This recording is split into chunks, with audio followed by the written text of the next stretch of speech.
नेपालमा स्टारलिङ्कको satellite internet आउने कुराले निकै चर्चा पाएको छ। तर यो कथामा जति आशा छ त्यति नै जटिलता पनि। आखिर के हो त यसको वास्तविकता? आउनुस् आज यसैलाई अलि गहिरिएर हेरौँ। एकछिन कल्पना गरौँ त, हिमालको कुनै विकट गाउँमा जहाँ फोनको नेटवर्क पनि राम्रोसँग टिप्दैन, त्यहाँ शहरको जस्तै फास्ट इन्टरनेट चलिरहेको छ। हो, नयाँ स्याटेलाइट प्रविधिले देखाएको सपना यही हो। ल अब यसको भित्र पसेर हेरौँ न त। तर यो स्टारलिङ्क भनेको आखिर के हो? कसरी काम गर्छ अन्तरिक्षबाट आउने यो इन्टरनेटले? पहिले यही बुझौँ। स्टारलिङ्क यो स्पेसएक्सको एउटा एकदमै महत्त्वाकांक्षी प्रोजेक्ट हो। यसले के गर्छ भने हजारौं साना स्याटेलाइटहरूलाई पृथ्वीको नजिकैको कक्ष, जसलाई लो अर्थ अर्बिट भनिन्छ, त्यहाँ राखेर इन्टरनेट दिन्छ। अब यसको सबैभन्दा ठूलो फाइदा के हो भने जमिनमा तार बिछ्याउनु परेन, अग्ला अग्ला टावर ठड्याउनु परेन, सिधै आकाशबाट इन्टरनेट। अब यहाँनेर कुरा एकदमै रोचक हुन्छ। यो प्रविधि त मानौ नेपालको भूगोलकै लागि बनेको जस्तो छ, जहाँ केबल पुर्याउनै सकिँदैन, जहाँ मोबाइल टावरले कामै गर्दैन। हो, त्यस्तै विकट हिमाली र पहाडी गाउँहरूमा पनि यसले सजिलै इन्टरनेट पुर्याउन सक्छ। यो त साँच्चै एउटा गेम चेन्जर नै हुन सक्ने देखिन्छ, होइन त? यदि प्रविधि यति नै उपयुक्त छ भने मनमा प्रश्न उठ्छ, अहिलेसम्म नेपालमा किन आएन त? हो, यही नै हो कथाको ट्विस्ट। जमिनको यथार्थ अलि फरक र जटिल छ। वास्तविकता के हो भने स्टारलिङ्कले नेपालमा अहिलेसम्म आधिकारिक अनुमति नै पाएको छैन। उल्टै सरकारले यसको अवैध प्रयोग विरुद्ध कडा चेतावनी जारी गरेको छ, किनभने रिपोर्टहरू अनुसार केही ठाउँमा यो लुकीछिपी प्रयोग भइरहेको पनि छ। तर सरकारले यस्तो कडा अडान किन लिइरहेको होला त? यसको पछाडिको मुख्य कारण हो एउटा कानुनी अडचन। नेपालको विदेशी लगानी ऐन अनुसार कुनै पनि विदेशी दूरसञ्चार कम्पनीले यहाँ काम गर्दा कम्तीमा 20% स्थानीय लगानी हुनै पर्छ।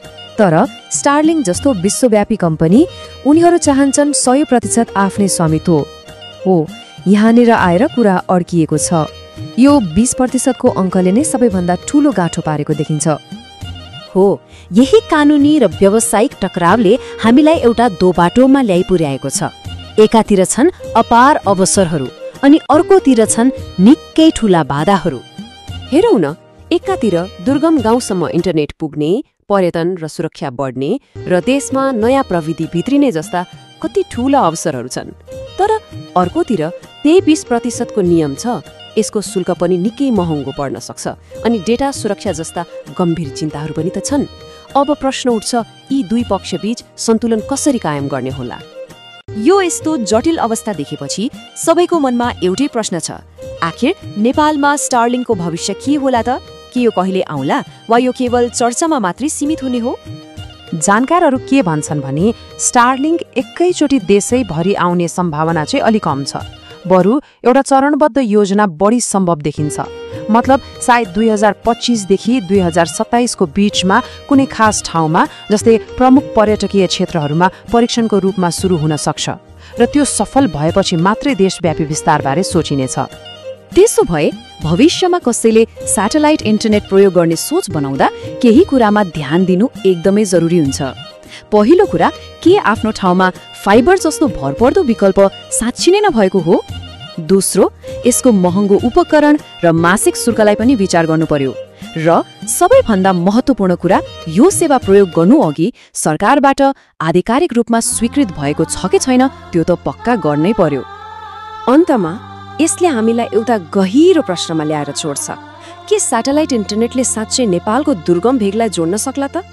हेर्नुस्, प्रविधि त शक्तिशाली छ, तर यसको सफलता आकाशका स्याटेलाइटमा होइन, बरु यहाँ जमिनमा बन्ने नीति, साझेदारी र नियमनमा निर्भर गर्छ। र यो अन्तिम प्रश्न प्रविधिको मात्र होइन, हाम्रो सामूहिक इच्छा शक्तिको पनि हो। के हामी यो डिजिटल भविष्यको लागि साँच्चै तयार छौँ?